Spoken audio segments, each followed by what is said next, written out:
Wireless data. It's what connects us to just about everything. And full power licensed spectrum is how it gets from point A to point B. Americans will use 5 times more 5G data by 2027. To make sure all Americans benefit from secure, reliable 5G networks, we need more full power licensed spectrum. Go to more5gspectrum.com to learn more.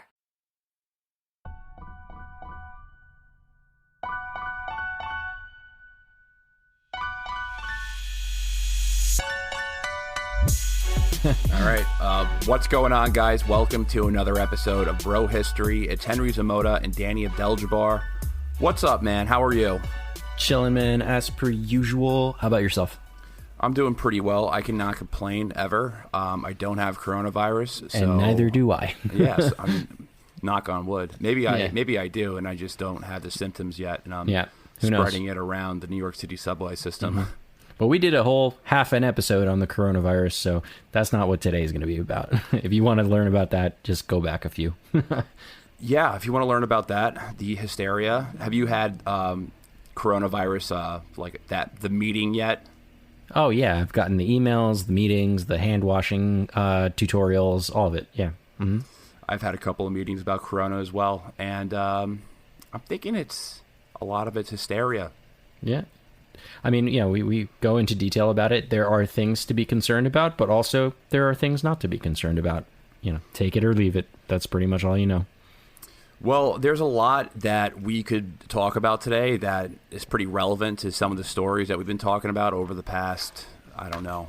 Few weeks, years, whatever. Years, the past year, regarding pretty much what we cover in the Middle East, which is 70% of what we do on this show. Mm-hmm. Is do Middle Eastern history plus politics. All right, we're doing the 30-year war today. Yeah, and just put it out there. I'll just put it out there instead of having some build-up. It's also the title of the show. We're talking about the 30-year war today because we often use it as a metaphor to explain some of the contemporary issues that are going on today within the Middle East concerning, sectarian violence and things like that. Religious divides. Religious divide and state building and geopolitics, because the 30-year war is a pretty good analogy and it's a pretty good metaphor. And it really came to me that, we use this metaphor a lot. However, the last time I really remember studying this subject, I think was in college in European history classes. Yeah, same. Mm-hmm. And I was like, we should definitely dive deeper into this subject because there's a lot of interesting characters, there's a lot of interesting themes, and Jesus Christ, it was a horrible, horrible war. Yeah. So we're going to talk about that today, and hopefully it generates interest on your side. And what we're trying to do today is not sound like AP high school European history professors, because that's the last thing I want to do. Yeah, so we're going to keep this chill, I think. Yeah, we're going to keep this chill. We both open up beers, so we don't usually drink on this podcast, but when we do, we drink Coronas. I drink Bitburger. that's a German beer. Yeah, there you go. Also, this topic is can be incredibly boring, right? Because it happened a fucking long time ago, and the only people who have capitalized on this is historians, and I picked up this one book on Audible for the purpose of researching this. It was like a 19-hour Audible book, and I tried my best to just speed it up to try to get through it faster. It's called The 30 Years' War by Charlton Griffin. It's actually a good book, but fuck is it dry. It's boring as hell. You can do Audible books? Yeah, dude. I just I don't have the patience to sit and have my eyes look at paid like text. When I'm on a subway, I'd rather listen, because I'm an attentive listener, I mean, maybe that's why we do this show. But I like listening to the story. Just tell me about it. And it feels like, especially if there's a good narrator on the audiobook, just feels like homie's telling me the story. But this homie wrote a really boring story, so I got about halfway through it, and I was just like, all right, forget it. I'm going to do my own damn research.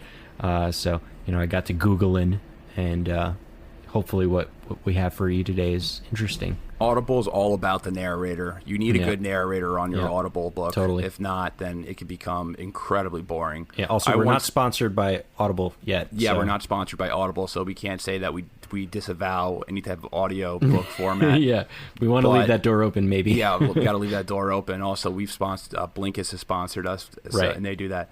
But the thing with Audible is that if it's a good narrator, then yeah, fine, I can listen to an Audible book. I once got this Audible book it was the history of the Dark Ages, and it was written in like 1886 or something. It was a very old, a lot of thys and thous, a very old book. And I was like, I want to learn about the Dark Ages, and it wasn't even in English. It was in English. It was in English, but it was not in English that I could understand or I could listen to.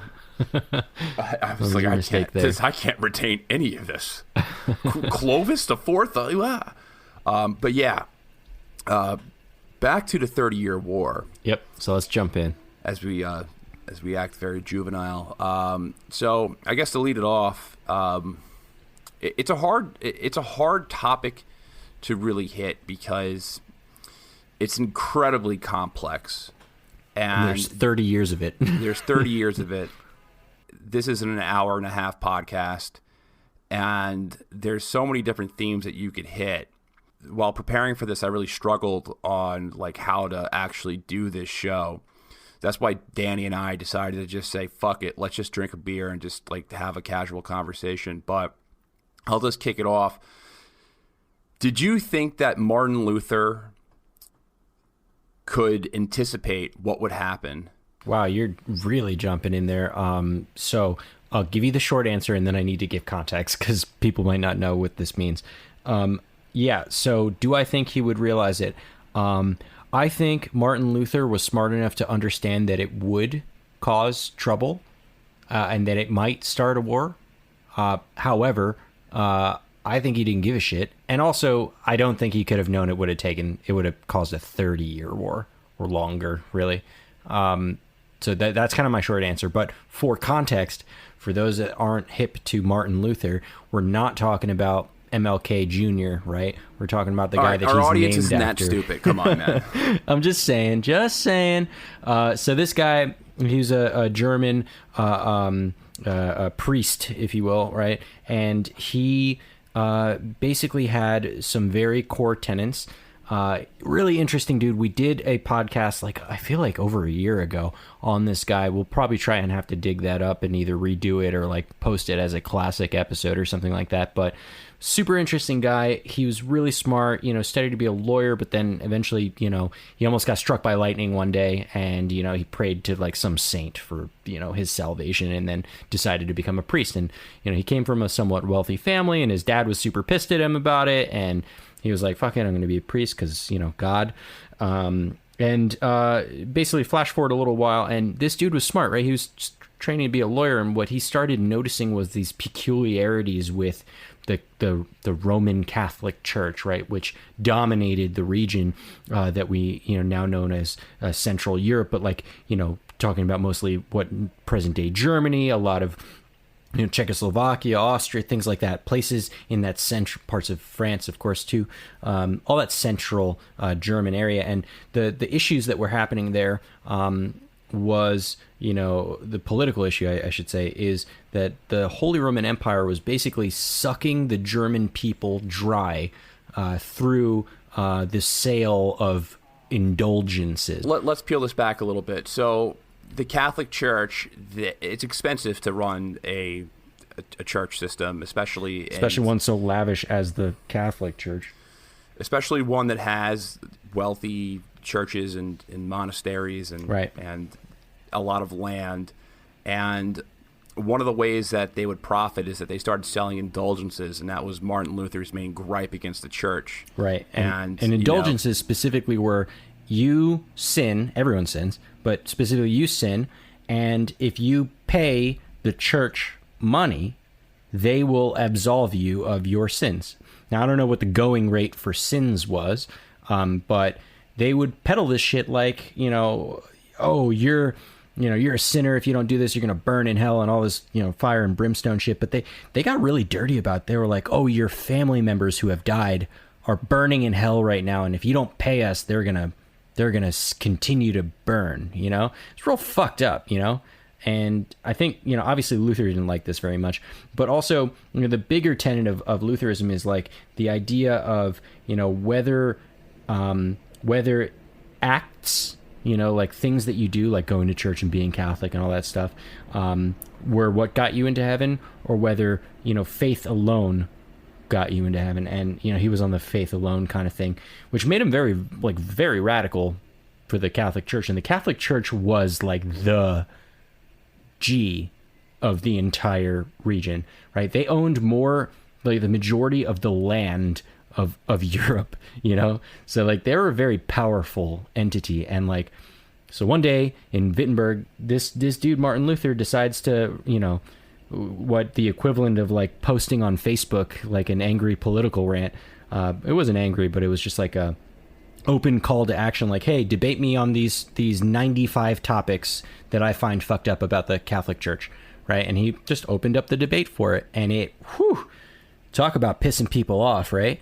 It pissed off this church. And like at the time, the church was known for like burning people and throwing their ashes into a river when you just even thought about going against them. So this dude has some serious balls. Well, the issue is that one of the things that made it go viral was the fact that at the same time the printing press was invented. Yep. And what happened was basically a media war. So think about like right wing and east wing? Right wing, east side, west side. Right wing and left wing Twitter, or right wing and left wing media. There was basically a media war in the Catholic versus Protestant, in the version of flyers that were going across Europe. And one would release one flyer, the other one would release something to counter that, right? And then eventually this caused a schism within the church, which was the big fear that this would cause an eventual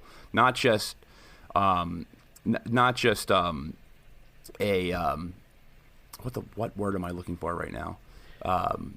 I'm not necessarily sure where you're going, but one important point was that, what Martin Luther was doing was basically undermining the hegemony of the Catholic Church, because another really important thing that he did was he translated the Bible from like Latin, which nobody spoke, only like priests and shit, and he translated it into like the common German, right?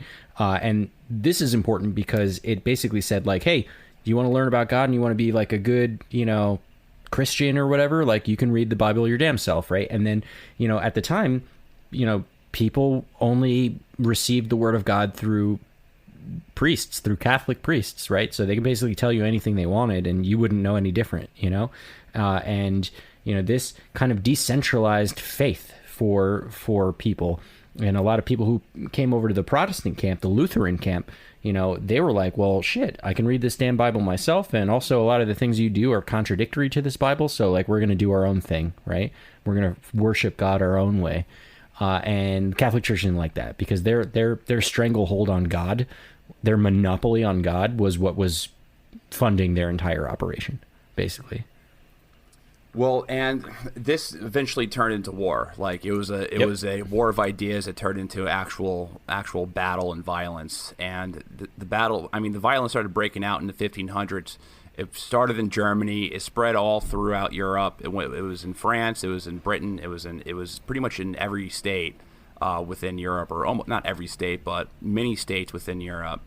There was the French Wars of Religion.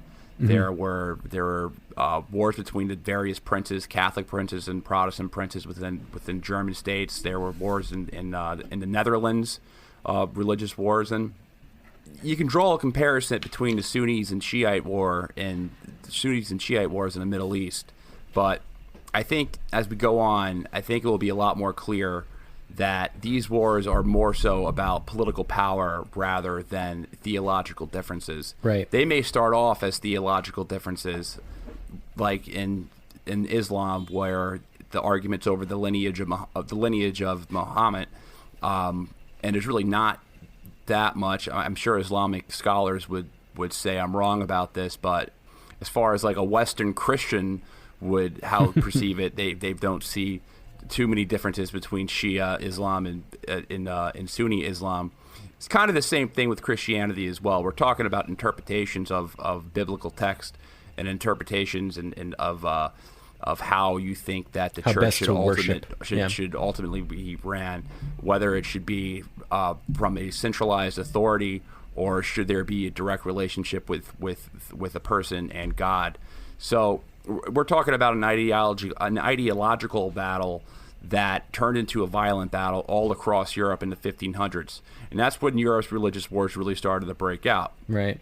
Now, what ended up happening is that there was... So I'm going to lay the groundwork right now about like what the 30-Year War. Things fell apart in Europe in the 30 Days War. It lasted from 1618 to 1648. It was an enormously complex combination of the different processes of forming a state. Right. And it was a combination of state formation, geopolitics, and ideological conflict wrapped into one massively destructive series of conflicts in Central Europe. Just to give some context on the type of devastation that took place during this war, the population of Germany went from 21 million to 13 million. 1 out of every 3 Germans died in this generation, and the male population was cut in half. Right. I read another stat that said that the percentage of people that died, as like what percent of the overall population on the planet that died in this war was only superseded in I think it was like May of 1945 during the Second World War. So, and this was before fucking tanks and machine guns and mustard gas and all this other crazy shit. So talk about devastating. It was before modern warfare existed, and there were still cavalry charges. But granted, a lot of these people died of things like plague and just starving to death due to famine, because of resource constraints, things like that. Resource constraints. Also, witch hunts were a thing. And witch hunts. They were burning people. Yeah. But a good quote about this war is that it's from Veronica Wedgwood. The war solved no problem. It affects both immediate and indirect were either negative or disastrous, morally subversive, economically destructive, socially degrading, confused in its causes, devious in its course, futile in its result. It is the outstanding example in European history of meaningless conflict. You could literally replace the word European here with Middle East and be talking about like our current wars. The outstanding example of meaningless conflict within Europe. And I agree with that statement because when you dive into the weeds of it, the war really didn't solve anything. It's nonsense, yeah. It just produced a lot of... I don't know, maybe some people will see some of the outcomes as positive things depending on what your ideological perspective is. However, it started out as a sectarian war. It turned into a geopolitical hodgepodge. And what you get at the end of the war is the creation of modern states. Right. Now, if you took a person in a time machine and a person from the 1500s, let's just say, if you grabbed them and said, hey, let's go to the 21st century, and you showed them the United Nations, they would be like, what the fuck is the United like what nations? Like what the hell is a nation? Right. Like, where are your empires? Like what? Italy? Like Italy's a nation? Germany's a nation? Like what is this? It wasn't like that back in the day. And these were feudal states that were governed by sirens in the background. that were governed by sirens in the background that like to destroy podcasts.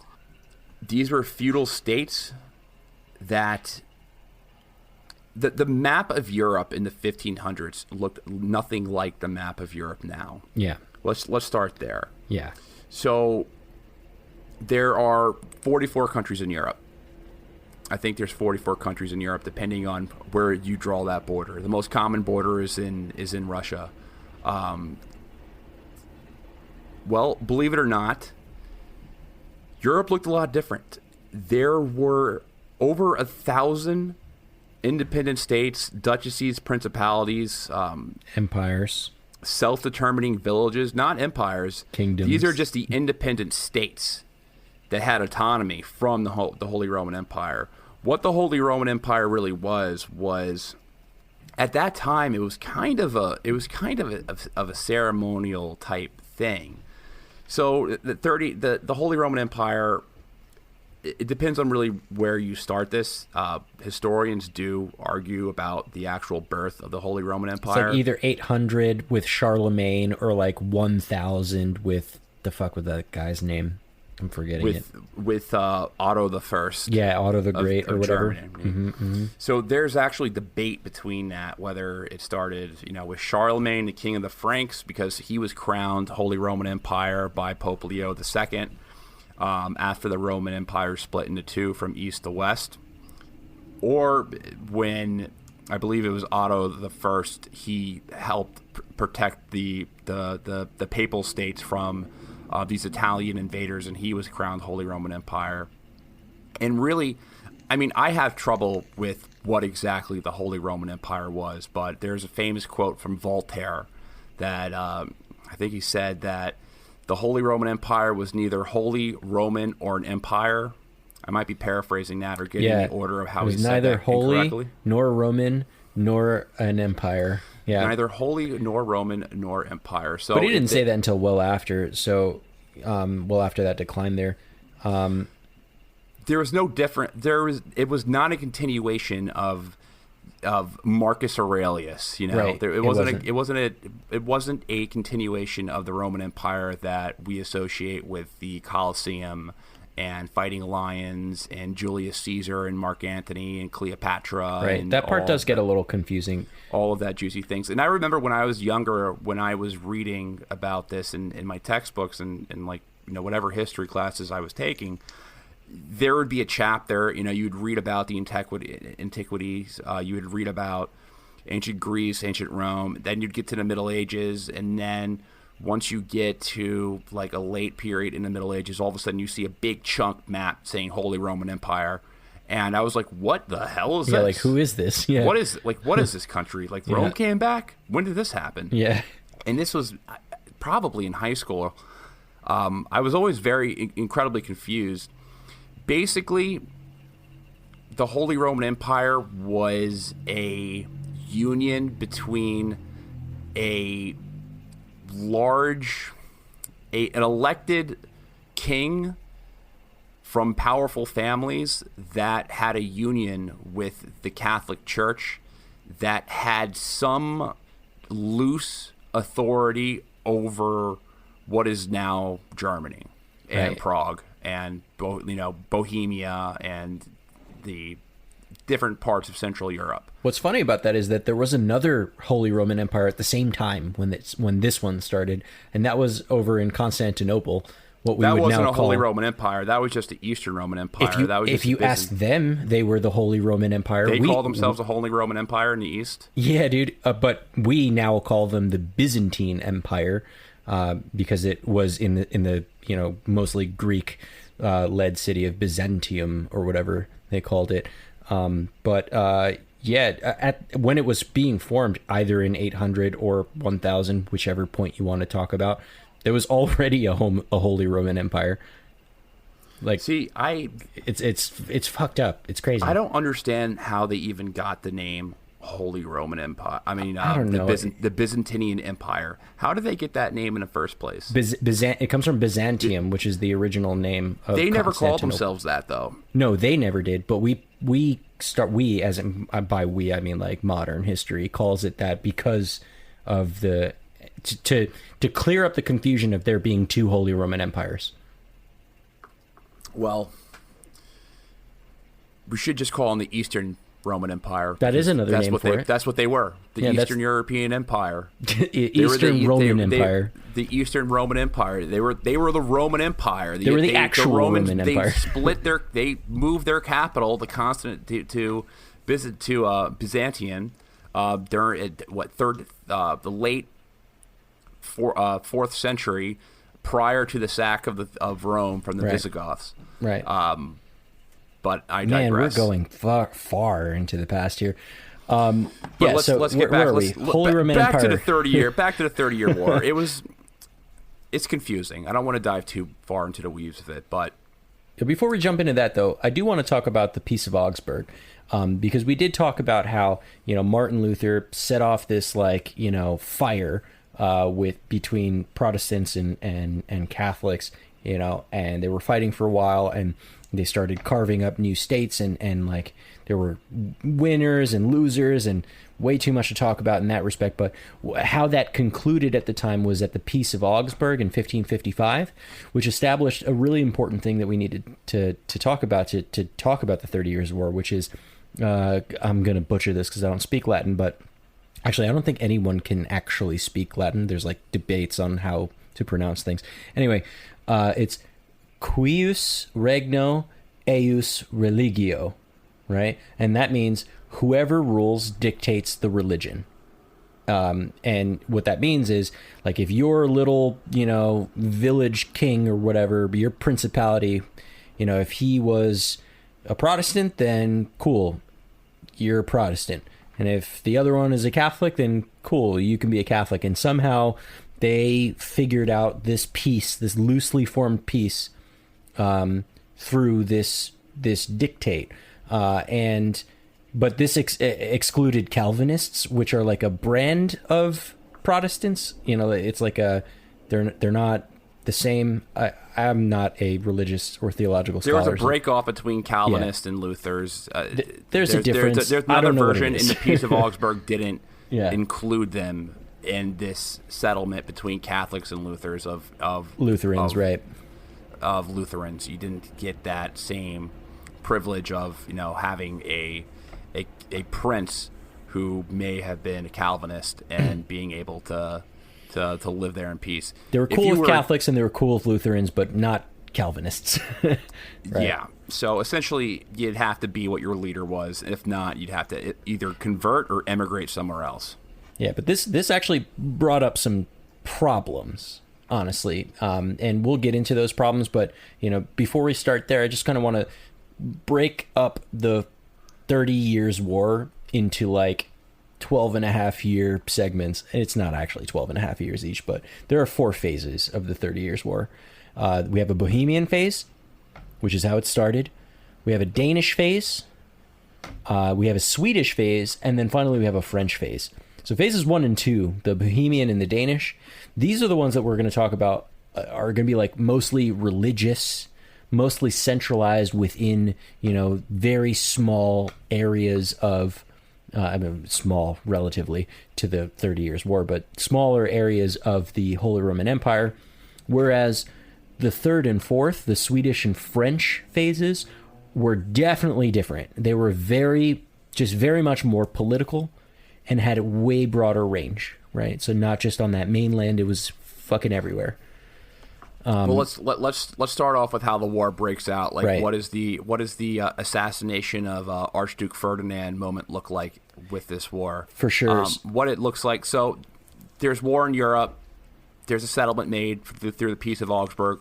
It sets up some type of ceasefire between the conflicts that were going on between Catholics and Protestants.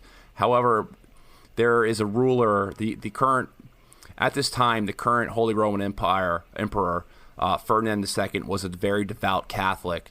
And, I'm not sure what his entire intentions were on this. I'm not a historian on this subject, obviously. However, the way that I perceive it is that he was a very devout Catholic, and he did have some type of religious motive to destroy the remnants of any type of Protestant movement that was in Central Europe. Right. So he was going to dictate in the Bohemian territories. He he dictated that they had to convert to Catholicism, and his messengers were thrown out the window. Oh, don't kill it. I had a really good setup for that one. What is it called? All right, so hold on. You jump ahead a little bit. There's some important things to know here. So Bohemia, because this is not, a lot of people might not know this because it's not like a city state anymore. Bohemia it was a kingdom in what is today Czechia and Slovakia, or Czechoslovakia. I don't know. They changed their names like a few times in the last 10 years. So it was ruled by a branch of the Habsburg family, which we also have to talk about. And the Habsburg family was basically this like big, family that owned a ton of land and were kings and queens and princes of a lot of different areas in Europe. I mean, the major ones, of course, were, big parts of the Holy Roman Empire, definitely the Bohemia, but also places like France and places like Italy and the Netherlands. All of them were ruled by this very incestuous family called the Habsburgs, right? They were like the Bilderbergs or whatever, of the time. This episode is brought to you by United Airlines. What's new with United? New and redesigned planes with things like larger overhead bins with room for everyone's roller bag, power outlets at every seat, screens at every seat, and the ability to connect your Bluetooth headphones to those screens. Plan your trip today at united.com or on their award-winning app. This amount is an estimated average of current aircraft delivery schedules. Final delivery schedule subject to change.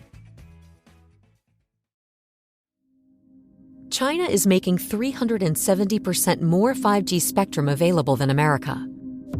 Tell Congress to restore FCC auction authority and allocate more 5G spectrum to make sure America leads the industries and innovations of the future. Go to more5gspectrum.com to learn more. And so, like you said, Henry, the Bohemia was actually a Protestant majority kingdom, right? And it was ruled by a Catholic. So when we go back to that cuius regno eius religio, the whoever rules dictates the religion rule that we got in the Peace of Augsburg, what happens there, right? So we have a Protestant majority kingdom that's ruled by a Catholic. So do they all have to be Catholic, right? So that becomes a bit of a problem, right? And this, I guess if we wanted to talk about like in modern terms, this reminds me of some contemporary parallels. Like, for example, we had an episode about Kashmir, right? And, how that state was formed, or how that unique issue of an area came about. And Kashmir initially was, they were ruled by a former Hindu. He was always a Hindu.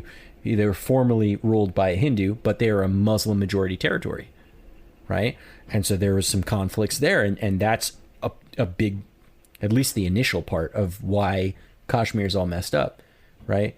Or we can talk about how, in Iraq, Sunni leader, Shia majority, right? So to mitigate this issue, right, of like a Catholic ruler, Protestant, everyone, the Habsburgs, they made an official decree before Ferdinand II took over. And that was, they issued a letter of majesty, which basically said, all right, cool, you guys can be Protestant, right? Specifically in Bohemia, right? Yes, you're Catholic, king or whatever, but whatever, you guys can be, you can do whatever you want. Be Protestant. That's cool. But like you said, Ferdinand, he came in and we don't really know what his motivations are, and frankly, I'm sure some historians might. I think. I mean, the motivations that I've read, his motivation was that he was a religious zealot, and he wanted to spread Catholicism. He came from a very he was Jesuit Catholic educated family. He was Jesuit educated. Mm-hmm. Now, it's kind of funny because Jesuits now are like the liberal priest. Back in the day, they were very hardcore priests. Right. It's like the Franciscans and the Dominicans are the harder, are the more strict priest in contemporary Catholicism, but the Jesuits are seen as like, the Jesuits are a bunch of liberals, but back then it was very different. Right. Okay, so back to this issue. So this resulted in big issues, but one of the funniest real life "this is Sparta" moments that I've ever heard of, and it's hilarious. And officially it's called the defenestration of Prague. And actually, this was the second one. So Ferdinand II, he sends some messengers over to give, the Protestants like notice that like, hey, we're pulling out of the JCPOA, the Letter of Majesty here, right? And this is exactly like how in the movie 300, Xerxes sends, that like messenger guy over to Leonidas, and well, these Bohemians weren't having it, right? So defenestration is just like an SAT word for throwing someone out of a window. And that's exactly what they did to these guys. They straight up threw their asses out of a 4-story window. And the fucking funny part about this is that they lived. They survived. The guys that they threw out the window survived. And we're talking about like a, 80-foot drop, right? Crazy. So if at the time, if you asked a Catholic like about this, they'd be like, oh, the angels saved them, and it justified Ferdinand II's holy decree to force the Protestants to be Catholic or whatever. But the Protestants had a more realistic theory, and I think it's they say that they just landed in a pile of shit, and that's what broke their fall. So when I first read about the defenestration of Prague, I immediately assumed it was a word for something like rape, like a rape yeah, of it sounds Prague, like it, the right? rape of Nanking, like the or something deflowering like of that. Prague, yeah, or like a word for humiliation, like the Nakba. One of those very intense like periods. But no, it just literally means throwing somebody out of a window. It's a fun word, man. It's a fun word. But yeah, the Catholics were like, it was the angels. They asked for Mother Mary, and they sent the angels to guide their fall and save them. And then the Protestants were like, no, they just fell in a pile of shit. Which is probably more true. Which is obviously what probably happened, is they fell into something that saved their lives. Yeah. And it could have very well been some piles of cow poo. Or human, who knows? They didn't really have human poo, very but good, it was probably just a bunch of cow dung. Right. And what's funny about this is not the first time that they did this. This is the second defenestration of Prague. So these Bohemians are badass. Like, they have a tendency of like throwing you out of a window if they don't like what you're saying, which is hilarious. And Ferdinand II was so pissed about this, obviously, just like Xerxes, right? And he decided to, issue a show of force. So they had this Battle of White Mountain. Have you heard about this one? Yeah, it's when Frederick V and Ferdinand, they met in the battlefield. I'm not sure if Ferdinand was there, but they met. He definitely wasn't there. I think they did actually meet in the battlefield. Did they? Yeah. I always pinned Ferdinand II as like a pussy. Sorry. So they met. The Catholic forces overwhelmingly destroyed the Protestant forces. Yeah, they fucking spanked him. But what's important to note in this battle, as well as some of the smaller skirmishes around the time, was that it was hyper local and like in central Holy Roman Empire, right? It was a local thing. It was a domestic issue, and then we kind of bring up this like new phase of the war, right? That was kind of the Bohemian part, right? And so the Danish part is when Denmark jumps in, right? So Denmark was a Lutheran kingdom, right? So Danish people are from Denmark, and Denmark is in the way north of mainland Europe. It's just over present-day Germany, right? So basically, the king in the north decides to fight to help out his Protestant homies in the south, and he gets wrecked by some sellsword mercenary named Wallenstein. So I know you know more about this guy than I do. You want to talk a little bit about him? Yeah, he was just a really rich mercenary who, the 30-Year War, almost every single one of the soldiers in that war were mercenary soldiers, a lot like the Middle East right now. They were mercenaries, and what they would do is they were incredibly brutal. And the way that he would enlist his soldiers is that he's I'm not going to pay you, but I will let you essentially just pillage and take whatever you want. Pillage, right. So you have the authority to go into anyone's house, take anything that you want, rape their wives, murder them. It's all fair game. So that's how these mercenaries made their money. They would live off the land and pillage the land, and that's why the conflict was so terrible. It wasn't that so many people died in conflict. like in World War II, where there was millions of people who died, there's millions of civilian casualties directly due to bombing raids and just war atrocities. A lot of these people just died because all of their shit was stolen and they'd starved to death. Right. And diseases would spread as well because a lot of these mercenaries were foreign. So Wallenstein was the guy who was gaining tremendous power during this war, and he was eventually assassinated because of it, because Frederick II was like, this guy's getting way too powerful, we got to take him out. Right. And he was a sellsword. Like, I read some things that he was considering switching to the Protestant side at one point. Right, as long as they can pay him. Yeah, as long as whatever side was the winning side, really. That's how a lot of mercenaries work. They'd rather work for the winning side because, if you work for the losing side, you die. Who's going to pay you? Well, you die. you die. Yeah. What's important to note about this one, and Wallenstein, it's still, again, local, right? Still in the Holy Roman Empire. And Wallenstein actually managed to push him out of the Holy Roman Empire, the Danish, and push them way back into Denmark. And Denmark was having some trouble, like, holding him back until the Swedes. Well, just to add some more context with the Danish, I mean, that could be seen as a political thing because they just don't want the Danish, the kingdom of Dane, or Danish kingdom.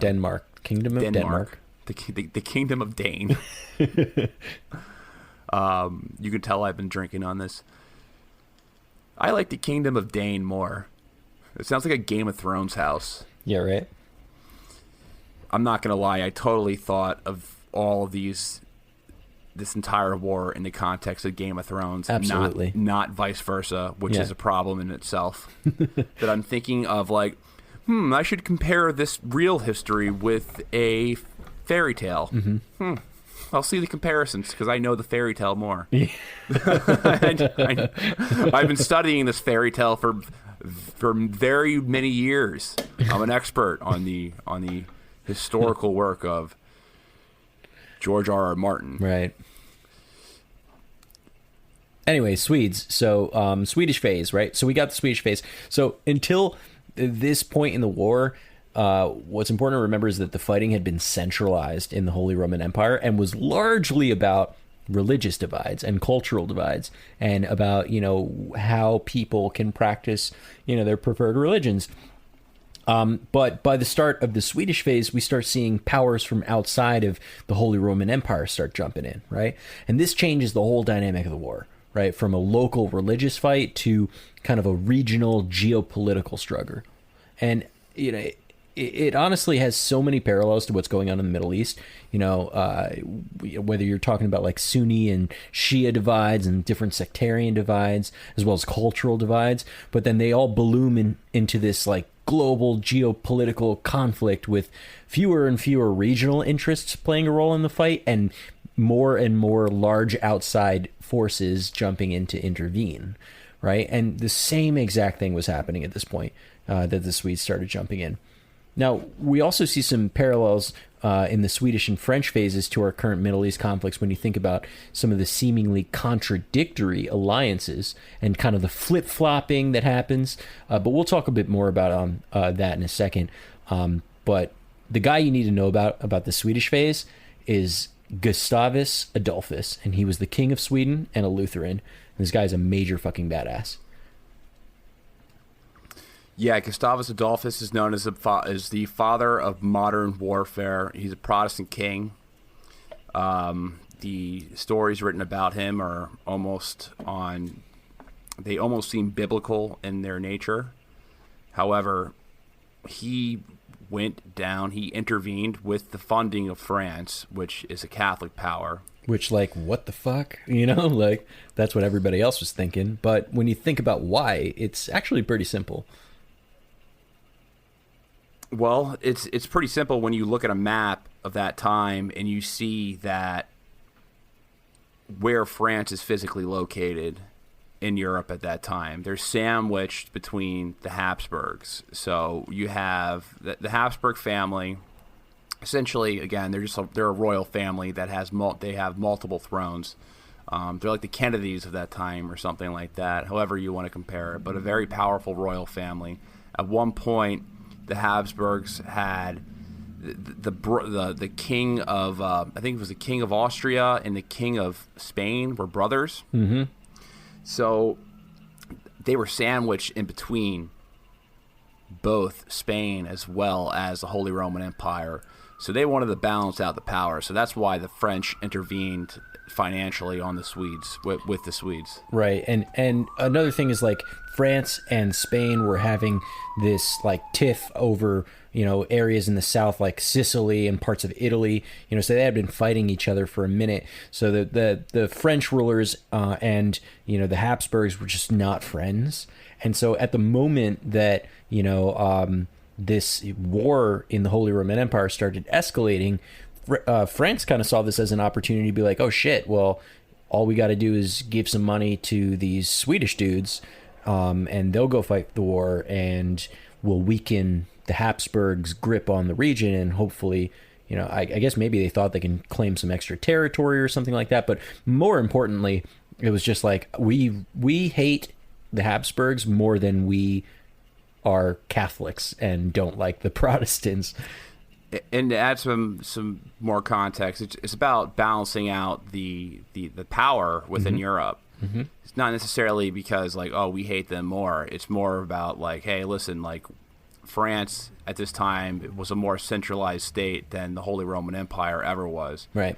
France was way more unified. Right. It was like one They thing. had way more statesmen concerned with preserving, you know, a French identity and a French state.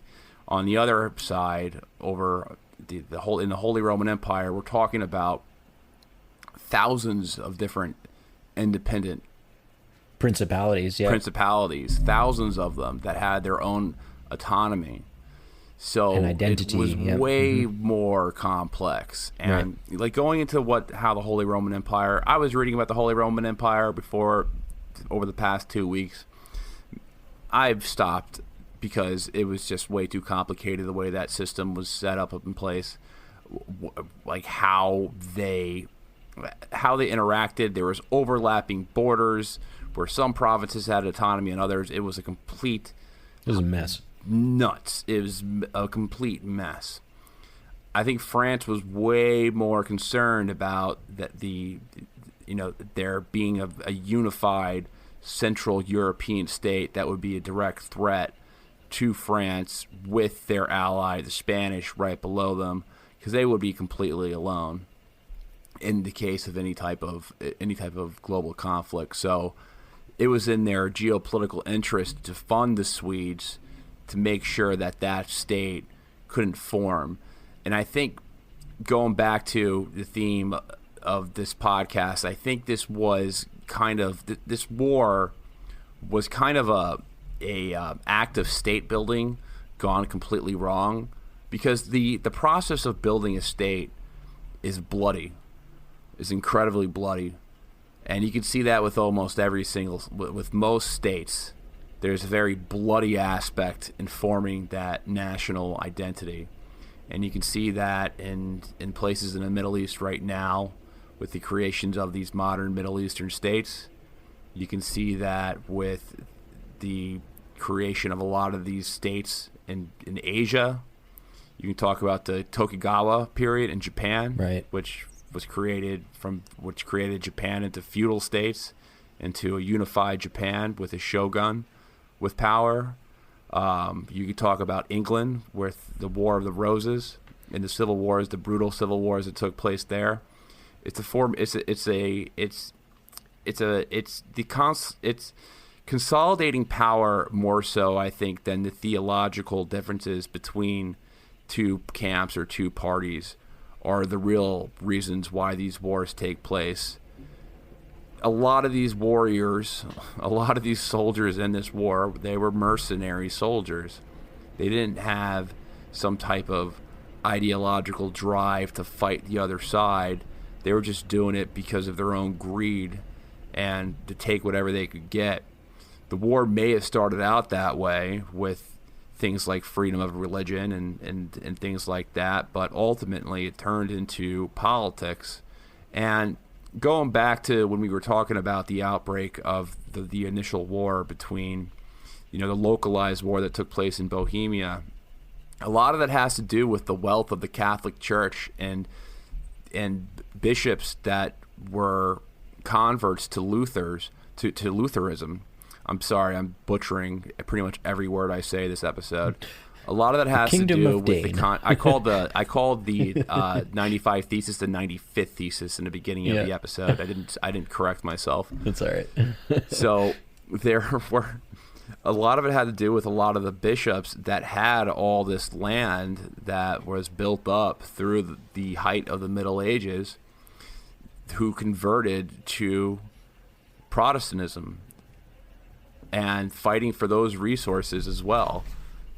So a lot of it these conflicts have to do with the consolidation of power, and the people of these different provinces happen to be divided by some type of sectarian divide, meaning that if one side gets power, the other side is oppressed or is forced to immigrate or leave or convert. So I think those are really what stems the power. It's all about the money and the resources and creating a state that can give handouts to a specific group or not. So just to add that some context, just context into the overall theme of the wars. Now going back to the geopolitical stuff with France was more centralized. They did not want a formation of the state right next door to them. That would be a big threat. They fund the Swedes, particular this badass general, kind of Stannis Baratheon type character.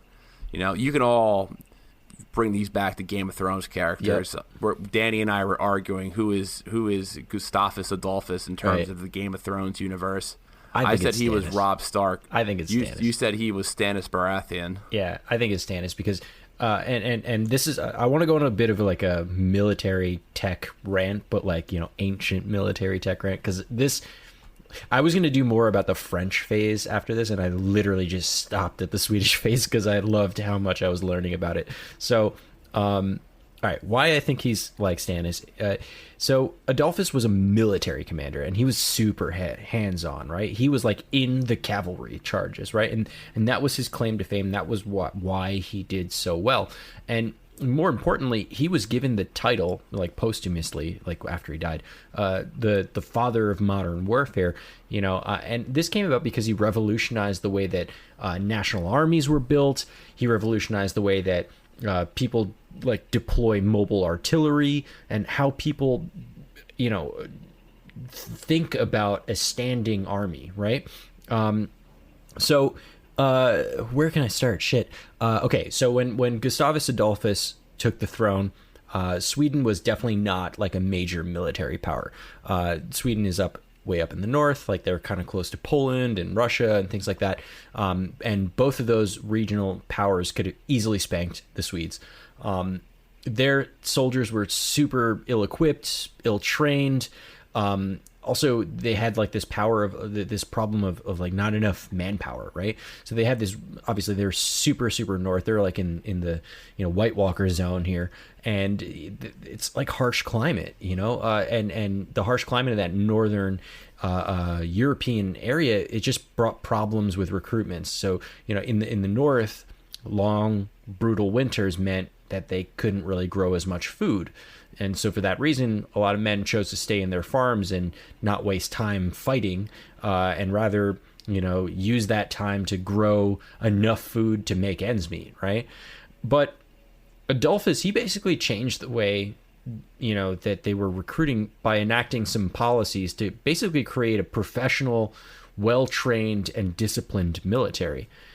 So for some background, what he did was he made it so that every province of their kingdom had to draft men into the army, but he didn't impose a mandatory military service for everyone in the kingdom. And that was important because he understood that if he forced every man of fighting age to go into the army, that it would be an economic disaster because they have to still figure out how to eat.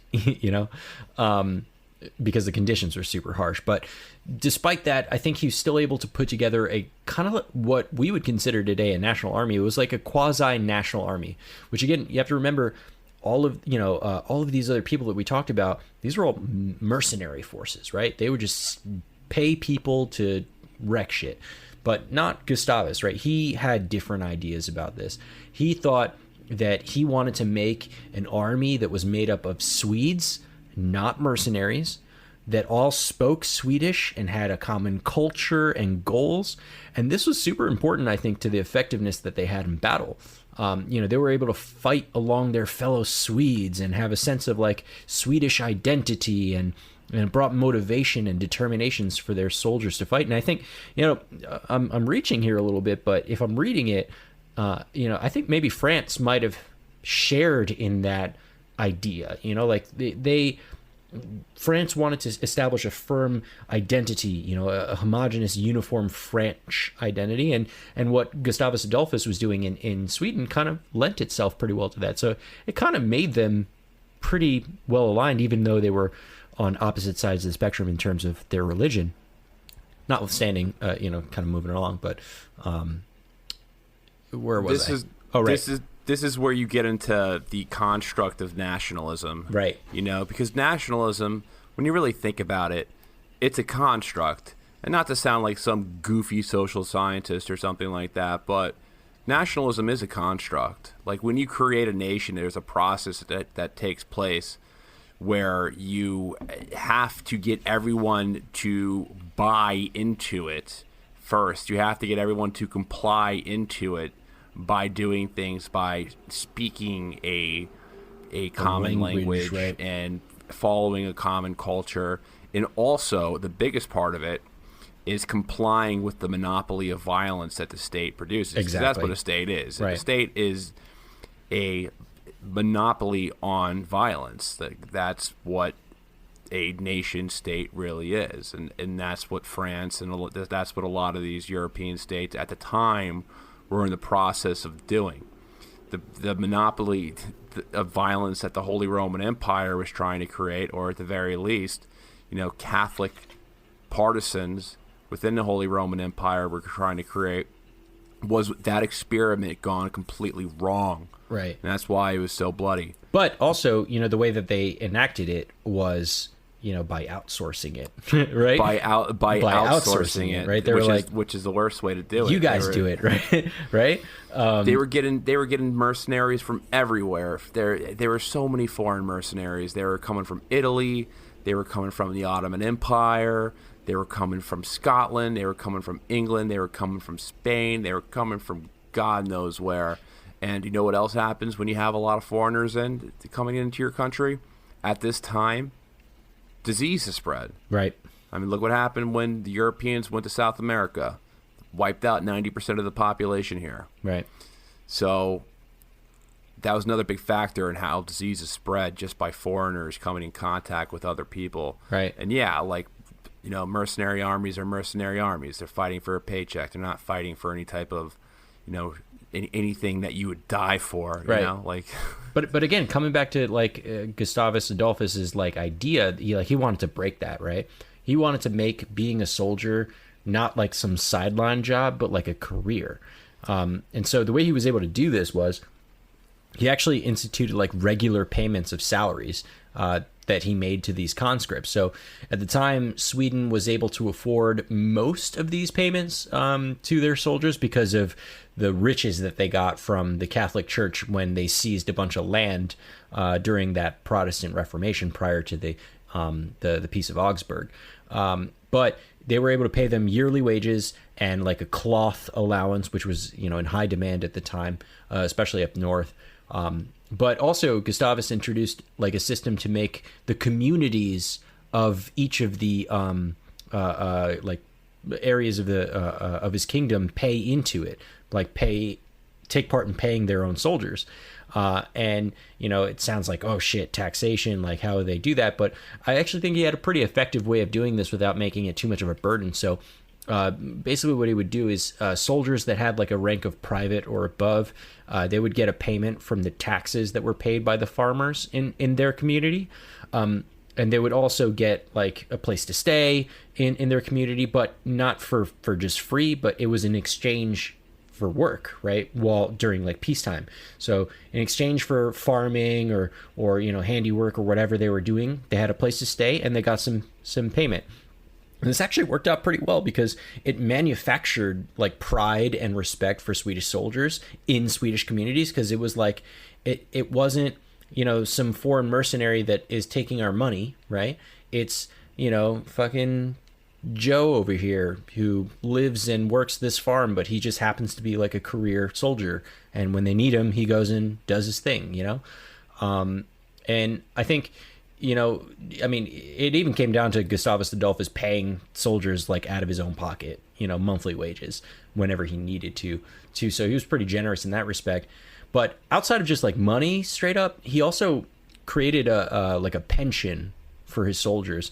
And he said, like, if you serve 25 years in the army, which I guess with a 30-year war, you could totally do this. If you serve for 25 years and you reach the age of 50, you get land, which Sweden had plenty of, right? They had more land than they had cash available. So it was kind of like, all right, I'm getting paid, right? I'm getting paid my salary. I have like a regular job in the community. I could do farming and stuff like that. So it's still helpful for our community and like for the economy. And also, like, if I get this in for 25 years, like later I'll have a little bit of land for myself, right? So it made it like an interesting and exciting prospect for people. So people were actually signing up to do this. It made being a soldier a career, and making soldiers a career, like being a soldier, is absolutely the first step in building a professional army.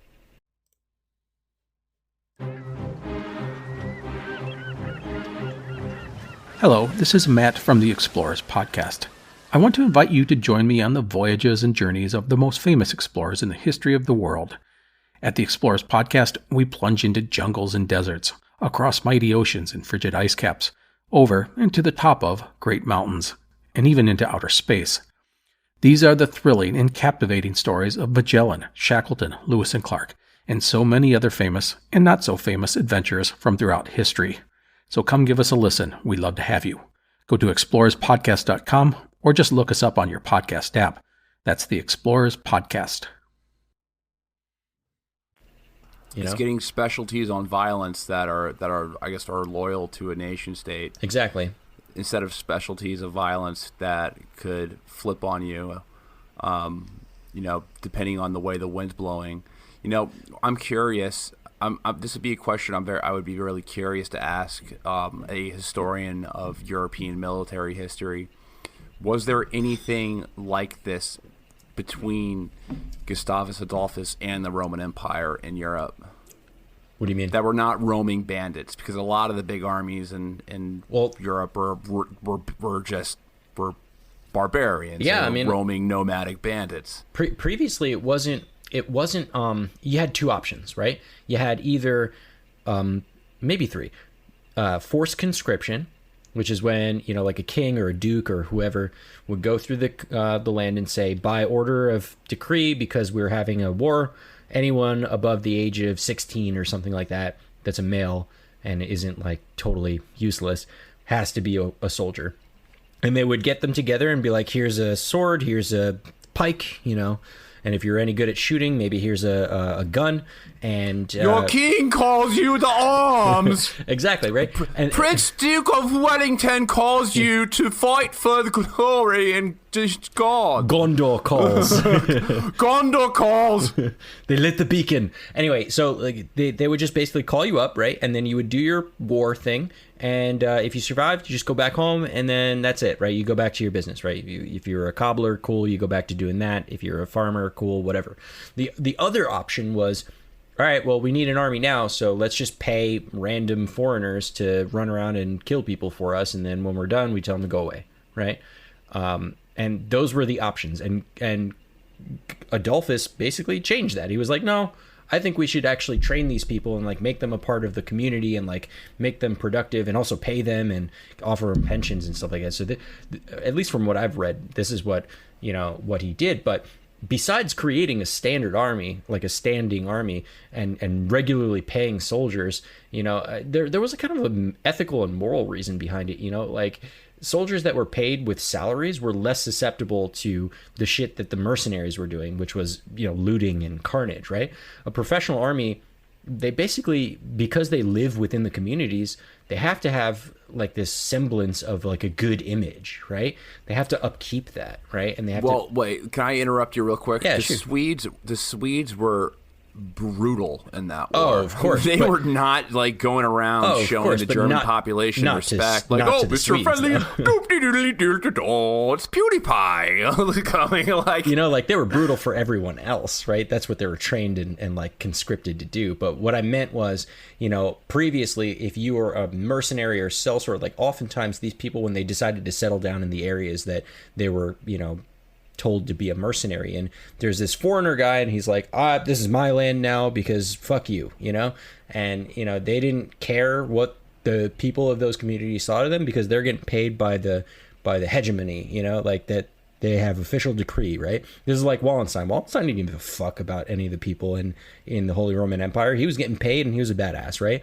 As opposed to, these Swedish people, like, right, when they're not fighting, they have to be a productive member of the society so that the society keeps paying them, So there was a bit of an ethical standard there.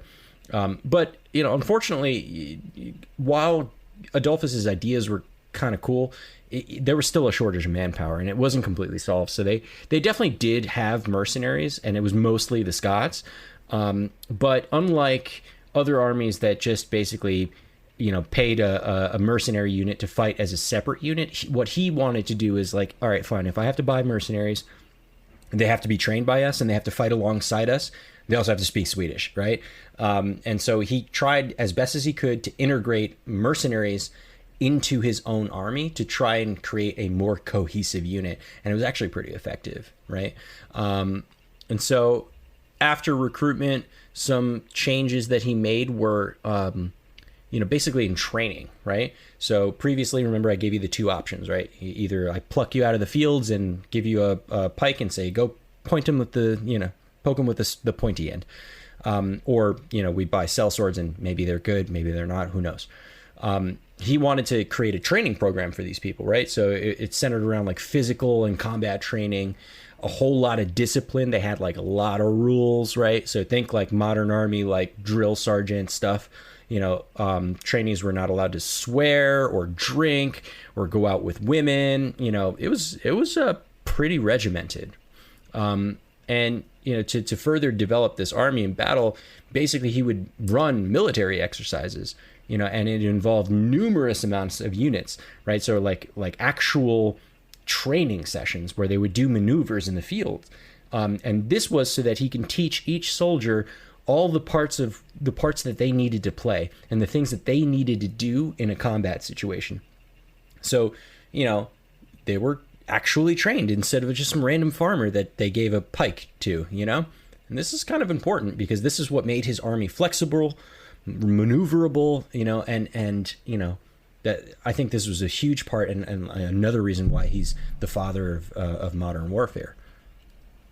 Well, another reason why he is because of his use of artillery. All right, I want to get to that, but not yet. Not yet, because that one probably is my favorite. So he made some changes to just the makeup of an army, right? So this one was pretty cool. In Europe, for trained professional soldiers, mostly mercenaries, but especially in the Holy Roman Empire, they used this like battle formation called a tertio, I think it's called, tertio, whatever. And it was just basically thousands of men lined up in squares that are like 10 by 10, right? And what they would do is they'd take pikemen. They were in the inside, right? Pikes are like long, pointy, lances, whatever, sticks with pointy parts. And then this thing called an arquebusier, which is it's a gun. That's all you need. It's a long gun with like a fucking stick for you to hold, like a tripod, a monopod, I should say. And so they had the pikemen in the middle, and they were surrounded by the gunmen. But it had like pretty distinct weaknesses that I think Adolphus was able to take advantage of. So one of it was the concept of this tertio. The gunmen would fire their shots, and then the pikemen would move forward to defend the shooters, while they're reloading. Because the shooters were in the back, like reloading, the pikemen advancing wouldn't have like a ton of space to move around or even to move back and retreat when they needed to. And also, because of the nature of these pikes that they had, the pikemen couldn't really swing left and right. They didn't have that luxury. Their pikes were long, heavy, difficult to move. So another issue of this tertio was their over-reliance on firepower, right? So, as soon as guns came onto the scene, everybody was like, yo, guns are dope. More guns, guns, right? But the guns sucked. And, the Holy Roman Empire, like, overdid it on the shooters. So they had way more shooters than pikemen, which means there would go these long stretches of time where nothing's happening because they're just reloading, right? So during those days... And what's the average load time on a dude, 17th century musket? I don't like even 90 know. seconds? Longer. It maybe Longer 90 seconds that? if you're fucking dope, right? But longer. I can't put an exact tally on it, but just to give you an idea, right? They weren't well developed. It was super cumbersome. First of all, super inaccurate. Like those guns at the time, the arquebusier or whatever they're called, they had like a little stick, like a monopod, that they would have to rest the gun on in order just to try and get a good shot, right? So they would have to prop it up on a stick and then fire it. So it's super inaccurate, short range, and it took so long to load. And part of the reason why it took so long to load is because there was no standardization of these guns, right? They actually had to take out like a little thing of gunpowder and measure out exactly how much gunpowder they had to put in. If you put in too much, it might blow up. If you put in too little, it's just not going to fire very well, and then like get it all together. It sucked, right? And so... and that would kill you if that gun blew up in your face. I mean, it might kill you. At the very least, it would prevent you from doing your job. You would become a casualty of war. You would not be an asset on the battlefield, right? Anymore Well, so if a gun exploded in your hand, right? Well, I mean, unfortunately, the way that the Holy Roman Empire utilized gunmen were basically shoot, and if you're not shooting, you're reloading, and if you can't do either, you're just a pawn. You're a meat shield, because you're useless because that's all you can carry is a gun and the stuff to shoot the gun with, like your ammunition. And that's it, like they didn't have anything else. And so Adolphus, I think he wanted to develop it like a type of tertio to be more mobile and effective. And so what he did was he created these infantry brigades, and the brigade was composed of like 1,200 to 1,500 men. And each brigade was divided into a squadron, and it was made up of about 400. So like much smaller units than one giant fucking tertio. And each brigade would form like a square of 6 men deep instead of 10 men deep, like the tertios of the Holy Roman Empire. And you're thinking, well, that's smaller. Why would you do that? Well, there's reasons, and I'll get to that. So he also changed the composition of each of them, right? Instead of like shooters outnumbering the pikemen, Gustavus's squadrons had more pikemen than gunners, right? And that also sounds like counterintuitive because, we have guns, but you'll understand when I get to it. So the fact that he had more pikemen allowed the formation to be much more maneuverable and faster to attack, right? Because keep in mind, there are more people who can kill people at any point because you don't need to reload a pike, right? It's just stab somebody, that's it. And he realized that gunners in general weren't really a big threat because they were inaccurate and they're super hard to load. Having pikemen is just easier, right? You just charge forward, right? And this reminds me of like how insurgencies will use simpler technology to overwhelm people with better firepower. One thing that pops out of my head is when the Houthis took over how many brigades? Was it 2 brigades of Saudi mercenaries, basically, that were armed to the teeth with the best possible guns. And these dudes are in sandals and just using the land right and being maneuverable, right? So this is exactly like that, right? Gustavus he was ahead of his game. And so to make those pikemen maneuverable, he also shortened the length of the pikes to make them longer, and to make them more deadly, he put iron tips on them, right? So now they're shorter, they're lighter, they can be used quicker, they have more of them, and they're iron tipped. And here's the best part. For the guns, now quality over quantity here. This is what he was all about. So he actually had artisans hand make special guns, right? And what was important about this was that he wanted to make matchlock muskets that were lighter and easier to fire. And later on, he was able to, make it so that they were light enough and easy enough to fire that they didn't need that stupid pole, to hold it up and aim with, right? You could just shoulder fire it, which made it much easier. That's one less thing to carry, right? Also, this is cool. So he basically made it easier for soldiers to fire and reload by standardizing all of the ammunition. So he standardized specific calibers for weapons. And he also, so remember how I was telling you, like, it takes a super long time to like load a gun. Well, previously, what they had to do was measure a specific amount of powder to load the gun. I was saying that before, and measuring took time.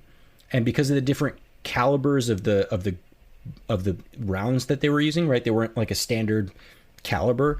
If you had a bigger bullet, you needed more gunpowder. If you had a smaller bullet, you needed less gunpowder, and that caused some like logistical problems. So they standardized it all, and this part was cool. They basically made like little magazines. They would take these like rolls of paper, and they would fill it with a precise amount of gunpowder and a standardized caliber round.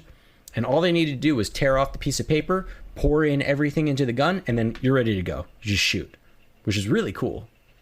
Yeah, that's amazing. So they had, like, how does that look? So they had papers filled with the gunpowder, like the exact amount of gunpowder that they would need, and off the and the ball, yeah, and a standard ball, right? So what do you think? How much time are they saving reloading their guns? I don't know. That's hard to tell. And I'm obviously not a super expert on this, but like just thinking about it, like imagine if you had to specifically measure out a specific amount of gunpowder based on the size of the ball that you're about to shoot, because the sizes were always different, right? So just like thinking about that out loud, I feel like it would take me like 2 minutes maybe if I was really good the old way. But in the new way, it was like, I mean, they made bandoliers, like ammo pouches with a bunch of like pre-rolled joints of, of gunpowder and bullet. And all they need to do is tear it off. They could probably tear it off with their teeth, right? Pour it into the damn thing and shoot. Like, I imagine you could probably get that down if you're sick at it, you probably get it down to like, I don't know, less than a minute, maybe 30 seconds. That's my best guess. I actually don't know. And then these are versus units that are, I mean, we don't know how long it takes them to reload a gun. I'm sure a gun expert listening to this probably has a better understanding of that. Probably cringing right now for my description, but yeah, I mean, like, think about it. So he reduced the amount of gunners, but he increased the firing rate and he increased the accuracy. So you need less gunners, right? So you had better guns, faster, more maneuverable, standardized ammunition, right? And more pikemen, so like there's always somebody killing somebody, so they were able to move around really, really fast. And finally, I'm getting to the really cool part, which you brought up, which is the greatest innovation that he did, which is, in the field of mobile artillery, right? So harkening back to like this gun debate, right? Before, like, cannons were these giant things, right? And they were largely stationary. Like, you can ahead of time, you can like roll one out into the field and like prop it up and whatever, and then set down all the cannonballs. But once it's set, like, that's it. If your enemy wasn't on the receiving end of that cannon, like, well, you can't use the cannon anymore. Like, there's no moving it, there's no maneuvering it, like, it's just there, right?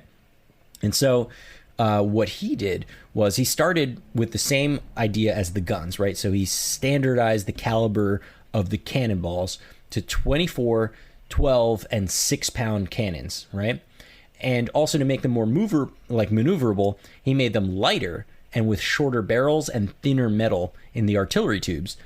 And then he also developed these mobile artillery units that can move around on the battlefield. So what they did was they basically used a smaller 3-pound cannon on wheels that can be moved around, right? And so each of these carriages would be manned by 2 to 3 men, and every mobile artillery unit was assigned to an infantry brigade, and each infantry brigade had 2 to 3 mobile artillery units at their disposal. So, 1,200 guys had 2 to 3 cannons that can move around, as opposed to, 10,000 guys that are standing in one place, maybe have more cannons, but they don't move, and that's it. And it was badass. Like, he was able to, like, if you look at some of the maps of, certain battles that took place, you can see how they were constantly shuffling where the position of the cannons were relative to where, their enemies were. They were able to move them around effectively enough to to minimize the casualties and also maximize their deadliness, which is dope, super dope. So that's interesting how it's really interesting how he changed the way that artillery was used, because prior to that, artillery was mainly just used on boats, right? Yep, on boats and castles. Or castles, like fortified positions, right? Because these things were like hundreds, if not thousands of pounds, right? So once you put them there, like, they're not going anywhere. Like, that's it. That's where they are. That's where they live. So were there so how exactly did they move them again? So they moved them with. Well, so obviously they still had the big ones, right? But they made them lighter by using lighter materials and shortening the barrels, right? That does compromise some of the range, but it's better to be able to move them around than anything else. And with the standardization of the cannonballs to be the same sizes, they were able to manufacture them and also just like how they did with the bullets. Obviously, you can't put a 24-pound cannonball and gunpowder for it in a paper thing, but it was easier for them to know exactly how much powder you need for a 24-pound cannonball, right? And then the super mobile ones were the 3-pound ones that they made, the 3-pound cannonballs, and they would just put it on a little carriage. Like think about a cannon that, like a stereotypical cannon that you think of, like a field cannon on wheels, and 2 to 3 guys would just pick it up and move it around. So how would he supplement that with cavalry tactics and stuff like that? Yeah, so that's a good question. So he changed a lot of the tactics that were used by cavalry. And so one thing that he stole basically from the Polish and the Russians, which we've talked about this, like the Tachankas, right? Obviously Tachankas came a little bit later, but they've been doing this for a while, is when you cavalry charge, you fire your gun while you're charging. You don't sit down, stand in one place, shoot, and then charge. No, you charge and you shoot. And with these lighter cannons, they were able to move them throughout the field, fire off a shot, and then keep moving, and so they changed the tactics there. And so they had this Finnish light cavalry known as I'm going to butcher this shit. Let me see. Hakapelitas. And they were used as shock troops. And so they would run them up on people, fire their guns, and then when they finally made contact with the enemy, they'd pull out sabers and just cut them to pieces. It was crazy. It was I don't know, it was like some Lawrence of Arabia shit. It was cool.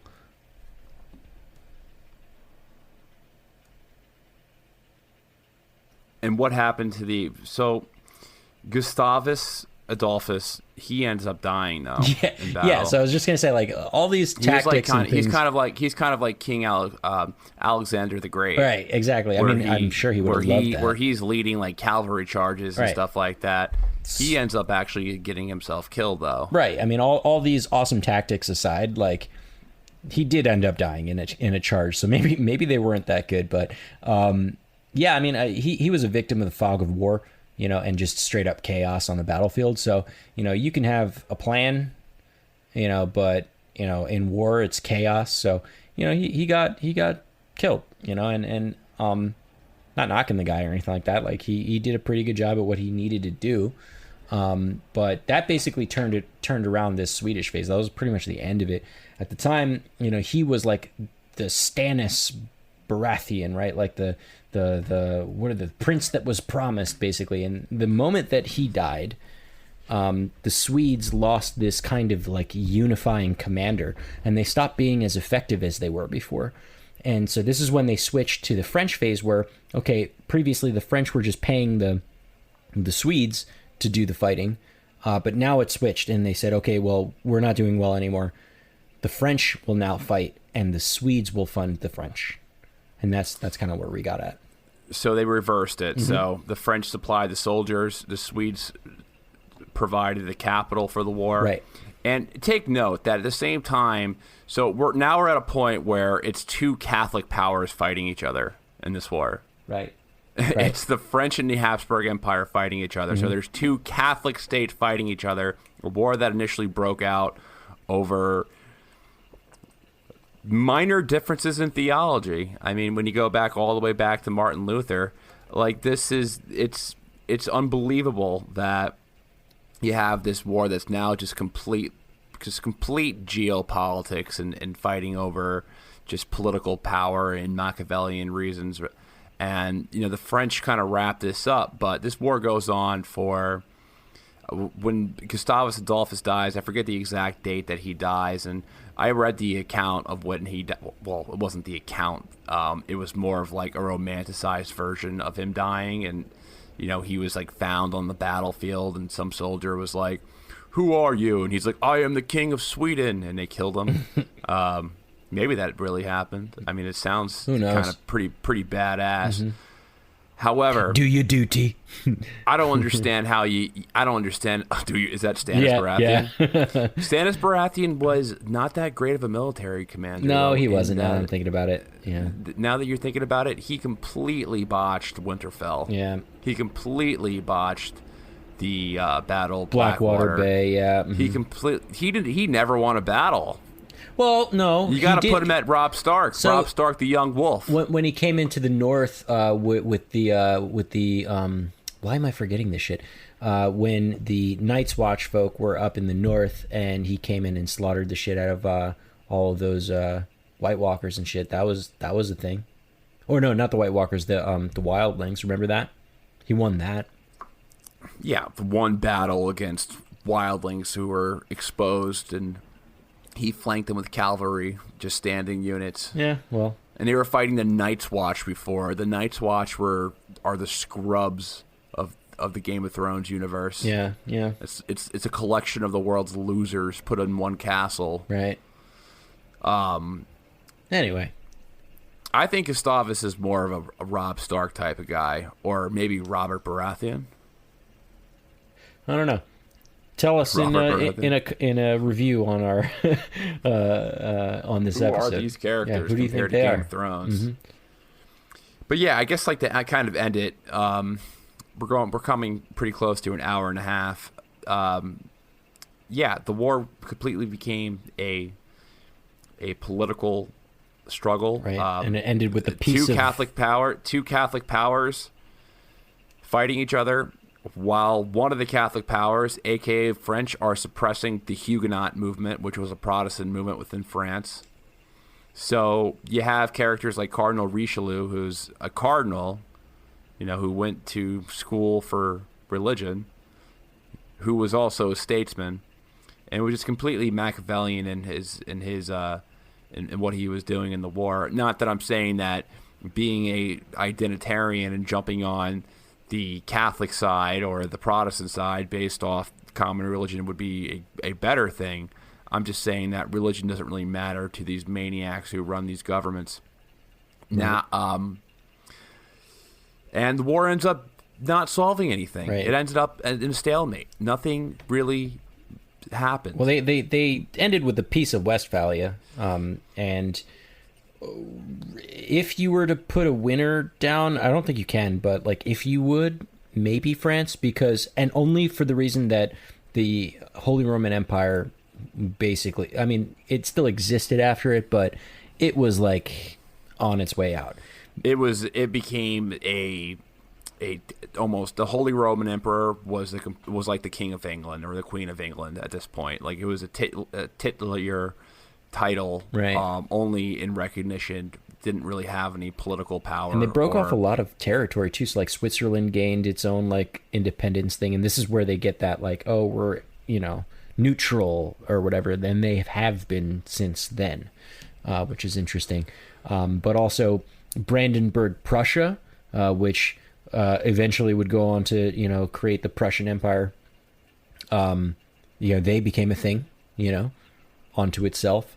There was a bunch of other like land carvings and like new states that popped up as a result of it, but generally, yeah, like you said, a bunch of nothing happened, and everyone forgot why they started the fight, and they were just sick of it, and yeah.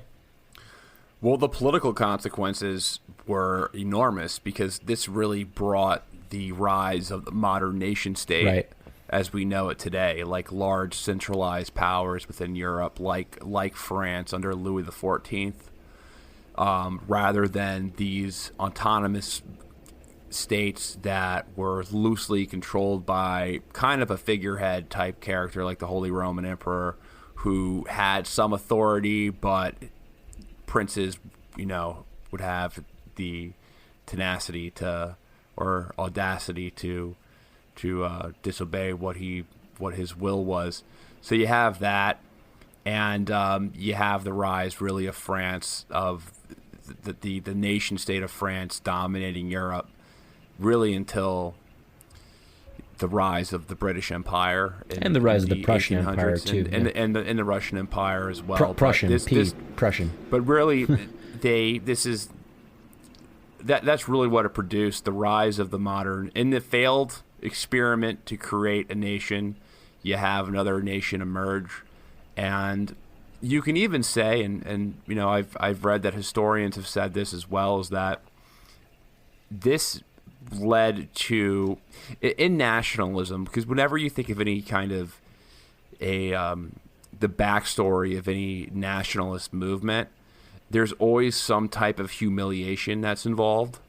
There's always a humiliation within that that spark of nationalism, and you can pinpoint different groups. You can talk about if you talk about the Germans specifically, World War II, the humiliation is World War I. The creation of the modern German Empire, when Otto von Bismarck unified all the German states within Central Europe together, one of the big, that movement of humiliation in their past was the 30-Year War. Right. Because, again, the war was incredibly destructive, deadly, and destructive, and humiliating. We're talking about a population that dropped by millions and millions and millions of people. Half the males died. I think almost a third of the population died. It was pretty bad. Yep. It's as bad as you can get at that time period. Bad as you can get in general, I feel like, Really? It got worse with World War II and World War I, but like, scheme of things, they didn't have the weapons or the, technology, the funding, It's as bad as that situation could have got. Yep. When you think about like how bad the Protestant Reformation and how the schism in Christianity would produce a war, that's as bad as it could have got. Yeah. Sometimes you think about like, man, it couldn't have gotten any. You're like, could it have got any worse? Nope. That situation's like, I don't know, man. That's a pretty big bar. In the Middle East, I still think there's room for things to get a lot worse than they are right now. Hopefully not. Hopefully not. However, that's the metaphor of the 30-Year War compared to the Middle East. They could start off as secular, but they're always subverted. Yeah. Sectarian, but they're always subverted by political aspirations. Right. And outside influence. Mm-hmm. All right. You want to wrap this baby up? Yeah, man. This was cool. I thought this was a cool, unique subject, and I'm glad that we tackled it. And I've been interested in doing this episode for a while now, and I appreciate you having the military insight to add a lot of context into Gustavus Adolphus, because he's such an unknown character in history that's incredibly interesting. Yeah. But there's so many interesting characters. We did not touch a lot. 1% of like the craziness that happened in this war. We're talking about 30 years worth of war across hundreds of countries. But yeah, if you guys like this episode, if you're interested in this topic, we would love to do more on this topic. I know it's outside the ordinary type of subject matter that we cover, but this was a really fun topic to cover. It was really complicated to cover as well, but it's let us know if you like this episode. Let us know what else you want to hear. Yeah, and let us know what you want us to do or what you're interested in. But until then, rate and review the podcast. It's fucking late right now.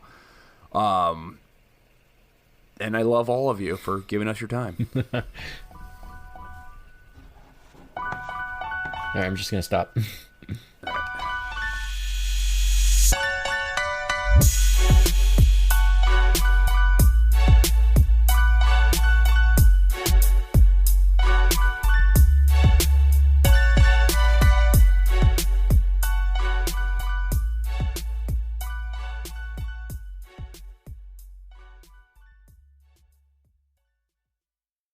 Welcome to the future in this year's wildest super fun show for adults. Hey gang, it's Josh Olson. And Joe Dante. And we want to tell you about our podcast. It's about movies. Josh, there are 1,000 podcasts about movies. Sure, but ours is different, Joe. That's true, actually. Our guests are writers, directors, musicians, comedians, actors. Hell, we even have other podcasters on. We play no favorites, and they don't talk so much about their own work, but about the movies that have influenced them and made them who they are. We call it The Movies That Made Me. We've talked with people like Guillermo del Toro, Little Stevie Van Zandt, Martin Short, Ethan Hawke, William Friedkin, Barbara Crampton, Jonathan Ross, Dennis Lehane, Mark Duplass, Adam McKay, Lorraine Newman, Jason Reitman, Allison Anders, Elijah Wood, Stephen Canals, Eli Roth, Joe Bob Briggs, Roger Corman, Bobcat Goldthwait, Leon Douglas, Dana Gould, Martin Campbell, Shane Black, Albert Hughes, Emily Deschanel, Joe Biafra, Larry Fessenden, Nicole Hausen, Shaka King, Lee Daniels, Rosalind Chow, Clancy Brown, Yardley Smith, Ike Barinholtz, Steve Arquette, Thomas Middleton, Jim Prince Lightfoot, and Uwe Boll. It may not be highbrow, but it's lots of fun. Subscribe for free on Apple, Spotify, or wherever you get podcasts. In color to thrill you as never before.